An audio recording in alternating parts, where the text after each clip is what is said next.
everyone, I am Rebecca from ChemKnits, and welcome to the 2026 Spring MiniSkein mini-series, where every night this week I will be dyeing a different set collection of miniskeins where the yarns are created with the intention they could be used together in one project. Now, tonight's colorway started with revisiting an old ChemKnits Dyeling inspiration photo. I came across this sunset photo again and remembered the gradient I had created, this beautiful golden, yellow, pink, and purple gradient. And I was like, I want to create this again. I want to make a miniskein set inspired by this colorway. And I created that original sock link with dip dyeing and realized I don't want to just make tonals. I want to dip dye the yarn and blend and dye a little bit by feel and build the colors. And so let's create some connected miniskeins. So that way we have a chain of our minis that we can dip and blend. And it's been a while since I've done this. I don't remember the origin of why I did it in the first place, but I'm really excited to do it today. For our first round, we're gonna make 2 chains. And one of them is gonna have all of the same yarn. I'm gonna go ahead and untwist a couple of these. Okay, and the concept of doing the chain is eventually we'll have our yarn sort of folded in half and make loops that connect. And so to start things off, I wanna fold this in half twice. So basically, I'm gonna make a figure 8 and then fold it over so that way we still have a circle but aren't introducing too much twist. And I'm gonna do this one more time. I'm gonna twist to make that figure 8 and then fold in half. And this is the start of our chains. And so now for every other one going forward, sort of like to do, which, you know, I just do it like that quickly. So I'm gonna take our loop, twist it once to make that figure 8 and then fold it in half to make it half the size. And then I'm gonna bring that loop through and fold it in half. And so this time when it is folded on here, it's folded in half like this. So it would be open, but because it's looped through, that is what kind of gives us this like chain effect that we can eventually dip dye. And so then if I'm going quickly, I'll take the loop, fold it in half, and then very carefully bring it through. And my very carefully comment is just because I want to keep things nice and ordered. I don't want to result in having anything tangled, but the nice thing is that after we dye the yarn, we can let it dry in this very organized chain setup. And as I finish up the rest of this particular chain, this yarn is 100% superwash merino wool. It's Wool to Dye For's Crazy 8 DK. Okay, now that I'm here and I have 15 miniskeins in my chain, I just double checked. I'm gonna take a zip tie and wind that through the final one. This will keep things from unraveling, but also allow me to just kind of keep track of everything. But I want to make one more chain before we go pre-soak things. And this time we have 3 yarn bases. And so this time we have a mermaid sparkle yarn, a sock yarn, and a DK weight yarn. And it's probably hard to see, although I can definitely tell the difference between the 3, but we have like A, B, C, A, B, C, A, B, C, A, B, C. And so I need to make sure I maintain this order as we put the yarn in the chain. The reason why it's important that we maintain this order is because as we dip dye, we want there to be some amount of difference between our different minis that we have here. Now, I could, at some point, do a dip dyed chain of minis where I have just 5 minis in one chain and create the set that way. And now I'm thinking maybe I should do some of that. But maybe that'll be its own standalone video later on. But when we have like our big gradient, we want there to be some visual difference between the different colors. And so having the minis separated in a regular way will help make that possible. And now we just need to go ahead and pre-soak our yarn. But the nice thing about having the connected mini skeins is that as we go and dip dye, I have a plan of like, okay, I want to dip dye approximately the first 6 minis into one color, or the middle 9 into a different color. And so I have this visual marker that is really handy that I don't often have when I'm doing other kinds of dip dyeing. But anyway, I'm gonna go pre-soak it. I pre-soaked all of the yarn in plain tap water with no. And one other fun thing about this technique is we're not only gonna get a beautiful, smooth transition of our colors, and while we're gonna break down the set of 15 into 3 sets of 5, we could use it as a set of 15, but we're gonna have tonals, yes, but there's also gonna be a few skeins that are more variegated. There'll be some skeins at the transition where we might have a little bit of 2 different colors in there, maybe some whites from the resist, and that just makes everything so fun. Let's talk about our colors. I created the original gradient that inspired everything with 3 different colors: Dharma Acidized Deep Magenta, Brilliant Yellow, and Electric Violet. And I know I made that yellow a little bit more golden by just adding a little bit of pink, but I don't really have a proportion there.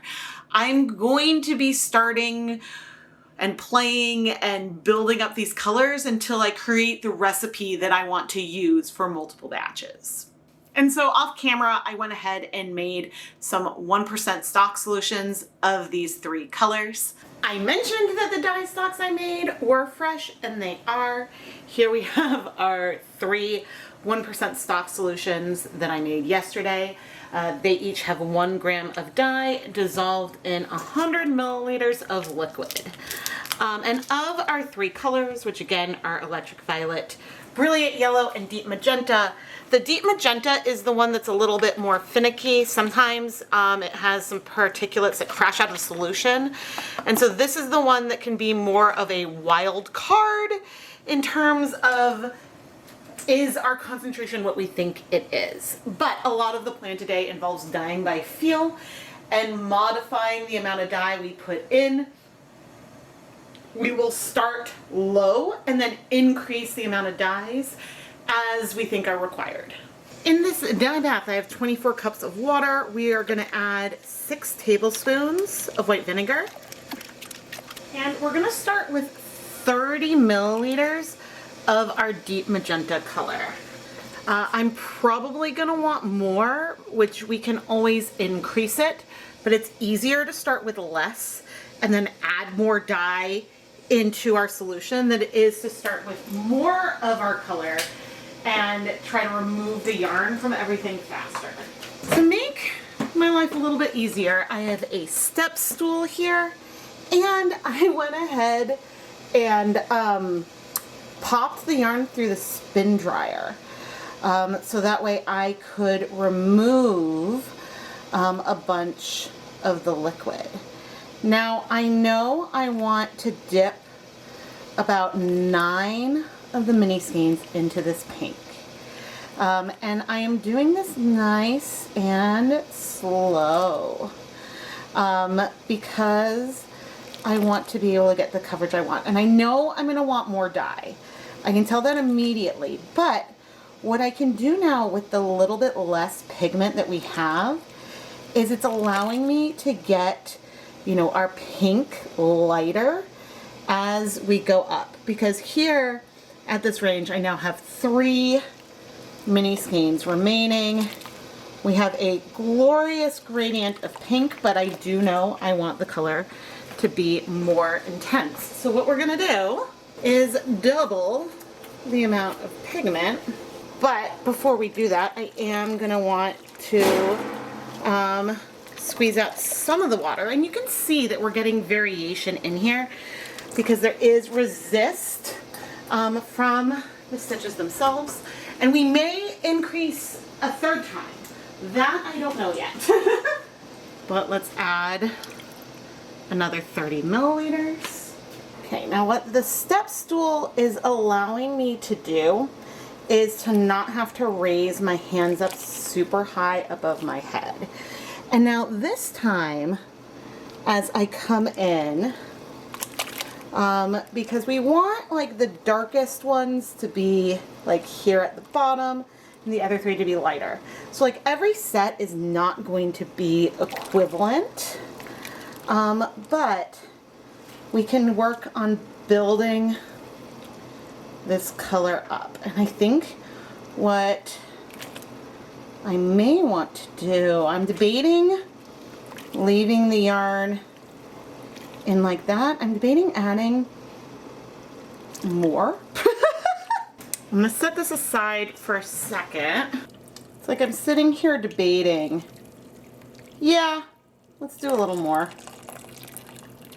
I have a pan next to the side where I can pop the yarn. And we're gonna add a little bit more, but this time we're really gonna focus on just those ends. Which, if you think about it, we've now added 90 milliliters of our 1% stock of deep magenta total, which is the equivalent of 0.9 grams of dye. And if we look at just, like, say we have 6 minis in there, that would be 120 grams of yarn. And so I am not really talking through all the math, but I'm thinking through the proportions of the colors that we have and realizing, okay, to get a bit of a more intense pink down at the end, even if 100% of all of the dye was on these like 6 minis that I'm basically dunking in right now to intensify that color, that would be okay. That is an intensity that I am happy with. But I also don't have to absorb all of the dye. I just want to get it to a point where I am happy. And I can even, I have it sort of lifted out. Let me see if I can show you. Like so, I have a pan sitting on another pot. And this is allowing me to just let some more of this color at this end absorb, making this color down here more intense and giving my arm just a little bit of a break. Again, we don't need to absorb all of it. And we may have, you know, some darker patches, the pink going up onto some of the minis in the next round. I can come in and add a little bit more color all the way through, but we really want that end to get the most of the color. Now, if not everything's getting a lot of heat, I probably will steam set things in the end, but we have absorbed at this point, I would say 99% of the dye in here. So what I'm gonna do is try to get a handle on this, squeeze out some of that liquid. I'm gonna set our yarn aside to cool, and I'll show it to you in a moment. But because I want to reuse the same dye bath multiple times, what I'm going to do is bring over a yarn mop. And we're going to show, there's, like, you can see how pastel this is going in. This is a skein of Crazy Worsted. And I am just going to leave this in here for like 10 minutes to soak up some of that pink. In my original gradient, I created my golden yellow by having some residual pink in the dye bath. But there wasn't that much pink left over after, even before I put the yarn mop in, and I want to have a little bit more control over it. Again, I kind of want a recipe so that way I can be consistent across multiple batches. And so we're gonna play around and figure out how much pink I want to add to our yellow. And so you can see we've got our darkest pink here. It is approximately 3 miniskeins in that section, a more medium pink. And it is sort of, it is symmetrical, which this is so long you can't really see the whole thing on camera, but because I held it doubled over, which I don't know if I made that clear, but just to, again, pop up the plan, I dip dyed this middle section and the very center that is going to be basically this pink without very much other color. Even though we are going to have some light sections, there's going to be some dimension and depth in there from the resists. There could be like a hint of some yellow that goes on there, but Oh, I'm so excited, and oh my gosh, the iridescent stellina is looking so cool, and that's not coming up on camera. But even though, and I just sort of spread this out so that way it could cool off, even though I think that the yarn mop only needs to be in the pot for about 10 minutes, I am gonna let this sit maybe closer to 15, 20, just to let this cool off enough so that way if I have to hold on to it as we're dipping into the next layer, I can do that for more than a couple of seconds. So we'll just, I guess, leave this here and let it cool. Oh man, I put the lid on so we wouldn't lose a lot of water volume. Oh dear, okay. Hee, this is a very pretty pink. I am being very careful. All right, and let's think about what I want to do for my yellow. Okay, we're gonna start with 50 milliliters of brilliant yellow. We will stir this up. And so I said that we wanted to go slow with the pink. Let's do 1, 2, 3. Start with 3 drops. See where that brings us. It's making it more golden. Let's go ahead and make this a total of 5. And let's do 6 drops. And we can see how our yellow looks once we add the yarn in, and then again, edit it more. Okay, and this time, and again, and our pot is still hot, I'm gonna stand up. I've got a lot of the yarn held in one hand, and I'm gonna dip in. And after my first little dip, which I'll go ahead and dip all of them, I can say that I want more pink, which means I could probably measure out a volume that is different from drips. Okay, just for reference, this is my smallest graduated cylinder, and that was how much volume 6 drops is. Not very much. So I'm gonna go bolder, and I'm gonna go for a whole milliliter of our deep magenta dye. And we see a big shift. It could be more orange than I want. Ooh. Okay, here's how I'm gonna test it. I have this other yarn mop that I've been using to wipe up spills, and I'm just gonna dip it in. Okay, that is still yellow, but not that golden yet. Okay. Bringing in 1 more milliliter. I am so nervous. Because if you look at this, it looks orange, right? It looks really orange. And we want some orange on our yarn. Oop, I'm just checking. I think that that is bringing me closer to what I want. Okay, using the yarn mop to check the color. I mean, I said that this was like a going by feel, and so it's gonna be more of a pain for editing, Rebecca. But the goal is to start with proportions that I think we can use to get us close to the colors that we want.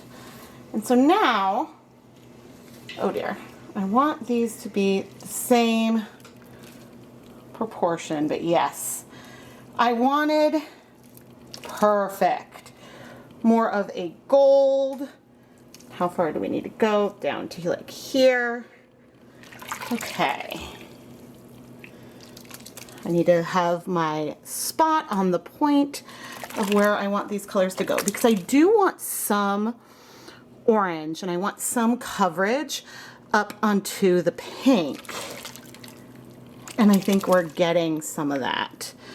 Okay, I think what I'm gonna do is not do a lot of up and down movement per se, but I'm gonna lower this and hope that we don't get a lot of transfer. So I'm sort of putting all the yellow like on one side and this other color over here.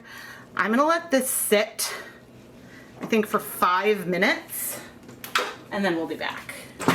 But even now as we wait, you can see the sunset that we have here, and that has me so, so happy. I'm loving this little bit of orange. I'm loving the gold. I'm loving seeing the sparkle through the water. Oh, so good. We are dyeing by feel today. And I am watching the colors, figuring out how fast or how long I need to dip into each one, which will give variability from batch to batch, not just within one of the sets of 15, but between this prototype round I'm doing and then rounds I do in the future. And so yes, we're creating a recipe, but there is still that feel element versus sometimes when you're mixing a tonal and you put everything together and let all the color absorb. Because once I get that color I like, I can also remove the yarn a little bit early. And there's really nothing wrong with either way. It just depends on what you're trying to create. Let's see how we're doing. Okay, we've absorbed most of that color, and I think things are looking pretty darn good.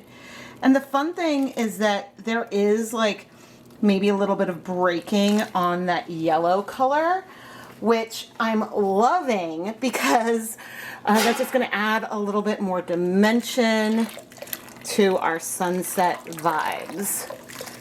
Now I'm trying to remove some of the water because, oh, look at those differences in colors. Beautiful. Now the dye bath is looking very clear. But I am still going to bring over the yarn mop, pop it in, just because we don't really want yellow on our purple, but we can go ahead and use the same dye bath. Let's go over to the sink so we can see our color and see how we are looking. Now, you might notice that I am touching the yarn, which I can do. However, it is warm, and so we're gonna want to let that cool. But now you can see where our progression is so far. And so then when we do the purple over here, I want it to be the darkest part, but then also get something in here that feels intermediate. And so we may end up deciding we need more pink just on like this segment or something. We can again continue to edit this as we go.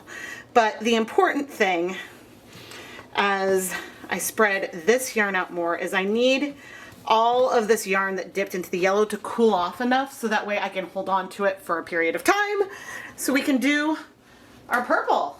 Okay, I'm gonna grab this and we'll set it aside and bring over our purple dye. And to start, I have measured out 75 milliliters of our 1% stock of electric violet. Now, I could have mixed my own purple here, but when I mix a purple that's like this, I have to use a turquoise like Caribbean blue, which will strike at different rates from our pink. And so then we would end up with some breaking, which is not what we're wanting today. And breaking is when you get like a separation of the different pigments. But now I'm going to come in with our other end, making sure I have all of the yarn held up out of the way. And the thing I always forget is that I'm like, it's not that I want the one at the end to be the darkest. I want those three to have a similar amount. And then 4, 5, 6. And I'm going to need to adjust this so that way I can keep our two sets sort of together. I think I might need to increase the purple. We might want it a little bit deeper, but at the very least I'm getting good coverage on those pink skeins. Yeah, I think, oh, this is so pretty, but I definitely think I want the purple to be more intense. And I know we definitely still have color in here remaining. I don't need to drain all the water, I just want to drain some. Looking at it, I definitely want more. And the funny thing here, and one thing I did not predict, is I think I'm going to be using more electric violet than any other color. And I had made the smallest dye stock of it. So here's another 75 milliliters of this color. The reason why I mixed such big stock solutions of our yellow and our pink is that I know I can use those colors a lot for other projects and other color mixing. I actually at the same time went ahead and made a dye stock of Caribbean blue, so that way I could have that on hand as well. Okay, I need to make sure I have everything. I don't want to dip the yellows into the purples. There we go. That is deeper.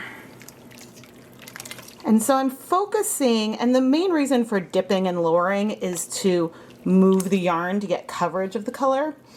But I want most of the color to be on, there we go, the three at the end, and I'm going to count, let's see, 1, 2, 3, 4, 6. And so I do want some on here, but you can see that we're going to get some differences because one of them is going to have a little bit less of the purple color than the rest. And so now I think what I'm going to do is leave the bottom 3 in the water. There we go.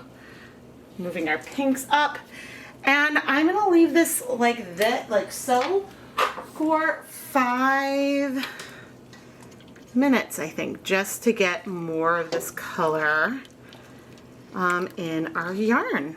Okay, I am so happy with all this color combination. All right, I'm not going to try really hard to squeeze this out. I'm going to set this aside. I'm going to bring over our yarn mop, which I will keep reusing as time goes on. But the other thing that I'm going to do now is pop a steamer basket here and carefully add in one of our chains. I don't think I could fit both in, but look at that color progression. Oh my gosh. And I'm going to go ahead and steam set this for 30 minutes just so that way I am confident that the colors are all well set. And I'm going to do the same thing. Oh, I forgot that the side with the zip tie is the hottest over here. And you know, maybe it would have worked. I probably could have fit everything in just the one, but I have this hot anyway, so we may as well. Okay, I am going to remove the yarn.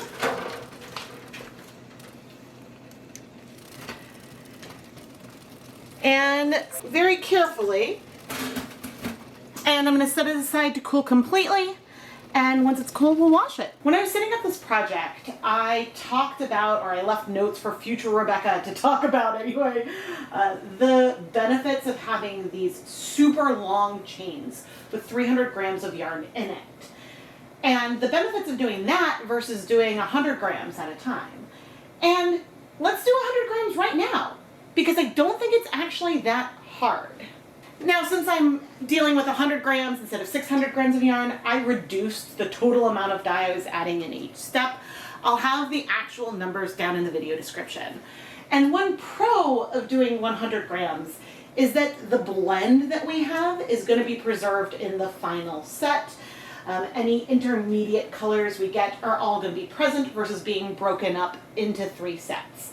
But this also means that if I dip too much into, say, the pink, then the balance of having, you know, a golden yellow, a more orangey color, a pink, a berry, and a purple might be a little bit different. It did feel really strange to be dipping something that is so short after holding the chains up so high in a way that you couldn't see on camera, but just always feels weird and silly, like in person. When I was done dipping this colorway, I steam set it for 30 minutes and washed it off camera. Let's dye some sock blanks in this colorway. This will give more of a seamless gradient, with the exception of that there'll probably be some mottling and reverse speckles in our yarn. Sock blanks are pre-knit pieces of fabric that are created for you to dye and then unravel to turn the yarn into something else. And these particular ones are double-stranded. And I will be unraveling one of them at the end. But I went about this in the same way I did with our MiniSkein chains. I dipped the middle of the blank first to control both the placement and the intensity of the pink. That way I can control the blends of the color as we use our golden yellow and our purple. And I am approximating the amount of color like I did before, maybe leaving some color in the dye bath, but I am going to write down all the volumes of the dyes that I used in the video description. I always have a section that has video contents with timestamps to the video, and under specific chapters I include volumes and other notes, so that way future Rebecca can refer back to it to recreate something, or then you can create it too. Once I was satisfied with the color on our blanks, I went ahead and steam set everything for 30 minutes off camera, washed it off camera, and we'll take a look at the finished blanks. Let's wash our yarn. Oh, I am so excited. Like, and I don't know if you can see from up there, the mermaid Selena on here. Like, oh my gosh, it is so pretty. May have been my first time seeing it on a bunch of different colors. Now, as we wash this, like the zip ties are gonna keep everything from falling apart, but I can't really lift the yarn from the zip ties because my hands can't go up that high. I am gonna add some dish soap into here, but I'm not anticipating anything bleeding. I could do a back of the envelope calculation of how much dye we've added total, and it's not so bad. The ratio of dye to yarn, I think it was under a gram of dye per 100 grams of yarn. So I'm not seeing any color come out. Now I do always wash things cold. I always recommend washing your hand-dyed yarn, especially if it's a little cold, gentle, and even if it's superwash, I like to hang dry my stuff. I prefer to hand wash my knits, but you know, everyone can make that choice for themselves. Now, you may be surprised that I'm not undoing the yarn at this stage. I 100% plan to let it dry while we're in these chains because that's going to keep everything in order. And then, well, for one of them, the sets are predetermined. But in the other one, then we can play around with the order we want the yarn to divide it into sets. But I'm going to need to put this through my spin dryer. It's quite heavy to remove the water, and then I'll hang it up to dry. I did dye up some more big chains of MiniSkeins in this colorway. I've shown a lot of dip dyeing time-lapse, so I'm not time-lapsing these, but you can see the fun combinations of yarn bases I put together. And I'll show you what they look like dyed right now. This color palette is so pretty. The chains are so long that I can't even like fit it all like lengthwise on camera easily. Now, from our initial prototypes, we'll open them up in a moment, but at this stage, I wanted to compare it to a set of 5 minis versus a set of 15 that I dip dyed in a very similar way. And then also one of the sock blanks. But now let's go ahead and focus on our set that was all one yarn base. This is all Crazy 8 DK. And I am going to remove all of the minis and lay them out next to our blank. One of the super obvious features is this little pale patch in the middle from the resist itself. That's because there's tension on where these were sort of linked and chained together. And while we do have like 5 sets of 3, basically, right? We've got like our pink, our intermediate pink and purple, our orange, and our gold. There are differences within each bundle of 3 because it was dip dyed. This is most obvious on our overlap sections, like the more orange and the purple. Now we will see some resist when we go and unravel the blank. There'll be some modeling in there from the way that the stitches prevent the dye going evenly throughout it. It will be overall very similar, but the thing that the blank has is the blank allows for like very smooth transitions between the colors. Whereas even though within this section of 3, maybe we have 3 different colors, like those 3 different blends are represented in here. And so when we turn this into 2 sets of 5, there'll be differences between those sets of 5. And when you use them together, you might get something that is more like the color changes will be more of a stripe versus a smooth transition. Now I'm going to open up this set of 5. When I dip dyed with the 100 gram set versus a 300 gram set, we have a lot more colors that are blends. In particular, this skein here has orange, but also gold and pink. This pink also has a little orange. The intermediate has a lot of pink in it. And the final purple maybe has a hint of pink, maybe not. I found it trickier to dip dye the 100 grams just because there wasn't as much space for me to work with. And when there were 3 skeins, or when I was using like 9 skeins at any given time, it was a little bit easier to blend the colors and have things be a little softer. But you can let me know what you think. I'm going to go ahead, I think, and twist up these sets, and I'll show them right here exactly as they are, but twisted. Now some of the differences between our sets of 3, especially when we were blending the colors more, are more obvious. And we have a little bit of purple on that one, a little bit of orange on that one, which, I mean, it's totally fine. We'll make 3 sets out of the set of 15 in a moment.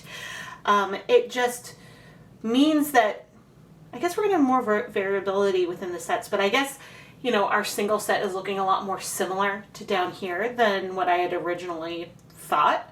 I would say that our pink has a little bit more other colors up there, but otherwise, like, things are pretty similar. But that brings me back to our blank. Not only will there be a bit of a shift when we move from one mini skein to the next, that could give almost a striped feel. A lot of these mini skeins are very variegated. So when you knit with them, you're gonna see multiple different colors in each row, whereas I think the transition in the blank will be smoother. But you know what? Let's go unravel. Actually, I think I'm gonna unravel this blank that you see right here. The second blank I have is extremely similar. So I'll be back in a moment. And now here is our unraveled sock blank. It might appear like we have some color transitions in here, but the blend between some of these colors is really, really slow. Like there could be some variegated patches that have more of the like true purple and more of the pink, but they really are blended, and that there wasn't like a moment when I was like, aha, the color has shifted and changed when I was winding the blank. The color progression mimics the MiniSkein set so well. I mean, proportionally, I used approximately the same amount of dye on our blanks as I did on the mini sets, so you would expect those colors to translate. But again, on the minis, the resist marks are larger, so they're more likely to show up as a couple of stitches.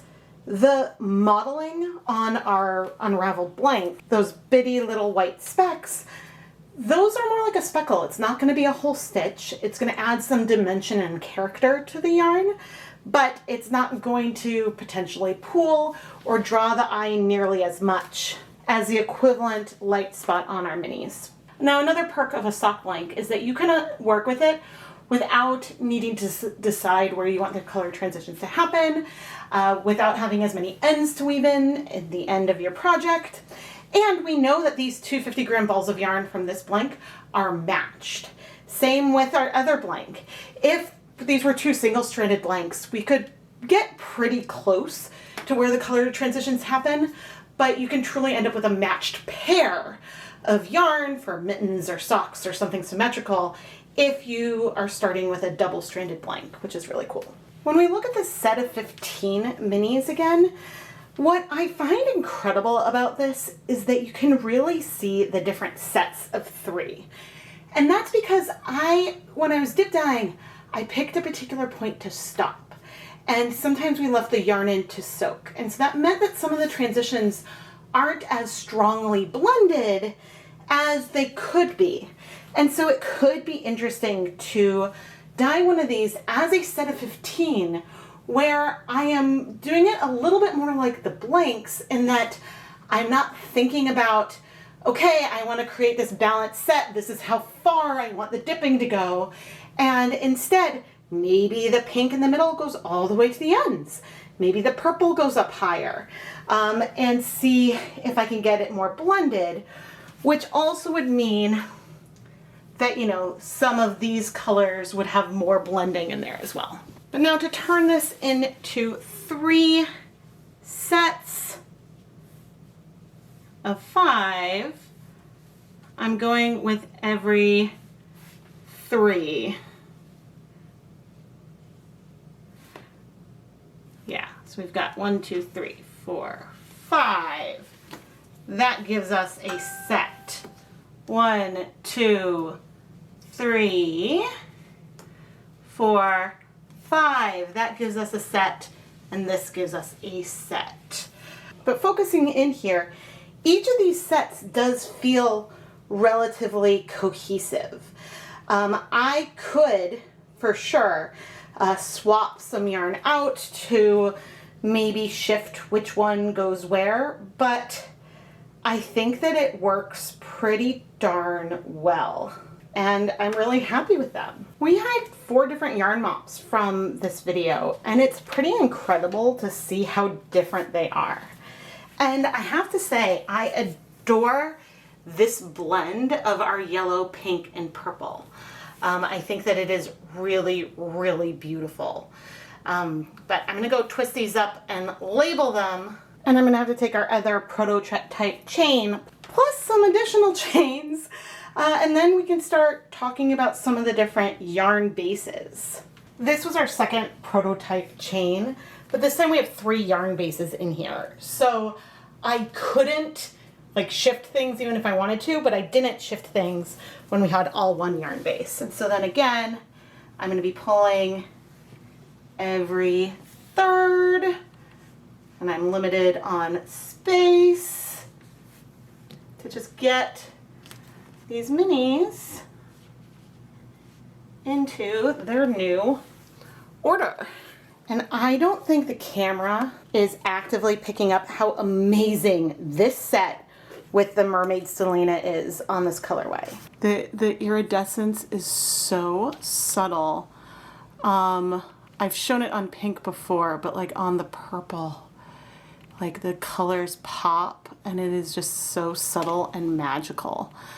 Again, I wish the camera could pick it up a little better. It'll be sparklier in person. With the lights in here, it doesn't really sparkle the same way, but I am obsessed. I think this is my favorite base for this colorway. What a glorious sunset. Now, from this big pullback, there are maybe 2 sets of 5 that stand out sort of right in the middle. And those would be our yak blend and our zebra blend. Now, this is a 75-25 stock yarn. This one is 100% superwash merino wool. The yak starts off deeper. That's why that's so dark. And surprisingly, the black pops in the zebra from far away make this set feel so much darker. But I love the zebra with it. I think that there is enough dimension in the yarn to be interesting, and then also to still allow the black to pop. And so I think that that is so fun. Right here we have our silk blend, and some of the colors are a hair lighter than maybe like some of the wools that we have, but unlike some of the other colorways I'll dye in this series, the silk doesn't necessarily feel substantially lighter, and that's because there's so much dimension and variability in the overall depth of the colors. And so it didn't pop out to me from far away. And by pop out, I mean pop out as being super different from everything around it. I don't think I dyed any of the neon neps on its own this time, but here we have some of those neon neps with our mermaid stellina.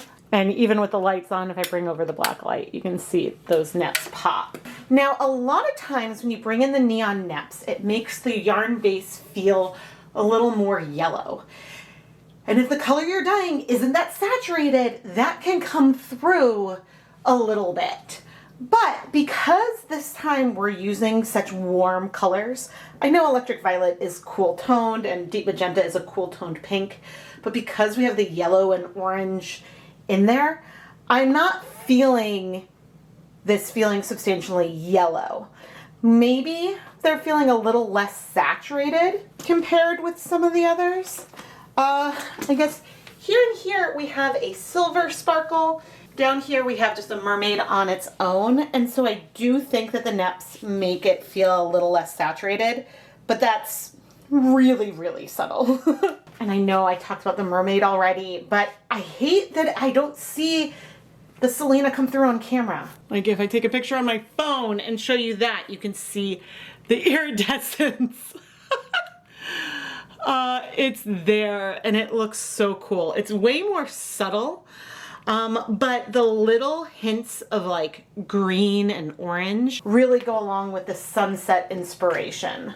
When I go into these conclusions, I typically focus on yak blends, silk blends, sparkles, zebras, neps, things that are different than our standard superwash merino or merino nylon blends, which we did show a bunch of those earlier. But a lot of, gosh, I have a lot of variations of 100% superwash merino or superwash merino nylon blends, and those dye up very, very similarly to one another. The platinum line, the crazy 8 line, those tend to just have that very similar feeling to them. And so therefore, don't get me wrong, I love them. I just point out the bases that are a little bit different, so that way you know if you have a recipe that you've done on just superwash yarn and you're translating it onto a superwash wool silk blend, then if you want the same color intensity, you're gonna have to pump up the volume a little bit. And so it's more to show, okay, which of the bases, when I dye this colorway and this technique, which ones stand out as feeling a little bit different. And that's not a bad thing. It's more of just, we're comparing everything that's going on. I adored this gradient the first time I created it in that ChemKnits Dye Along live stream. And I know I hand painted on some palm leaves in that video. That was also really fun, but it was fun to just focus on these really vibrant colors. And I love having the sunset with this purple in it too. It makes me so happy. It's so summery. And I'm really ready for summer, everyone. But now that we're done with night 1 of the Spring MiniSkein mini-series, what do you think I'm going to be creating tomorrow night? I will be back here at 8:30 p.m. Eastern Time for the premiere of the 2026 SMSMS Night 2. And if you love the yarn that I'm creating in these videos, head over to the ChemKnits Creations Etsy shop. I do still have some MiniSkein sets still available, and there's also a lot of other yarn that's been featured in my videos. Please subscribe and turn on notifications so you never miss a new video. I am Rebecca from ChemKnits. Thank you so much for watching, and I'll see you tomorrow night.